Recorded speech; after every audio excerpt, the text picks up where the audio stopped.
War-torn Sudan is now on the brink of the public health disaster as cholera and other deadly diseases spread. The aid group, that is the International Rescue Committee (IRC), has warned. Also, in just 1 week, Sudan's health ministry recorded that 172 people have died due to the cholera outbreak, posting on Facebook that most of the new cases are in the Khartoum state. According to the local doctors cited by the Sudanese media, drones attack have caused power outages at the water purification stations, which has also left people with no choice but to use the unclean water. The IRC country director for the Sudan, that is the Itizaz Youssef, also said that the civil war, now in the 3rd year, is fueling the resurgence of the cholera.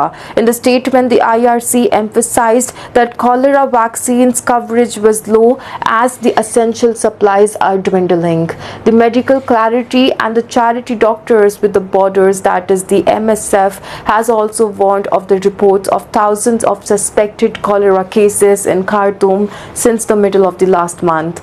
Its medical coordinator in the country, that is Layman Ammar, also stated that the conflict has clearly compromised the basic infrastructure. In a press release, he also said that healthcare in parts of the capital was either unavailable or unaffordable, adding that many of the remaining health workers had no choice but to leave due to the fighting.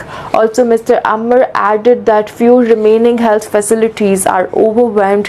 As many as 50 cases of cholera were reported in just 1 day in the past week in the Khartoum, MSF has said. Also, aside from the Khartoum area, cases were also cited in the northern and the South Sudan, the AFP news agency have reported. Most people with cholera have mild symptoms or none at all. However, the disease can be a fatal if it causes severe diarrhea, requiring antibiotics and fluid for treatment, according to the World Health Organization. More than 150,000 people have been killed during the Sudan's conflict, which began over 2 years ago when the Sudanese army and the RSF began a vicious struggle for power.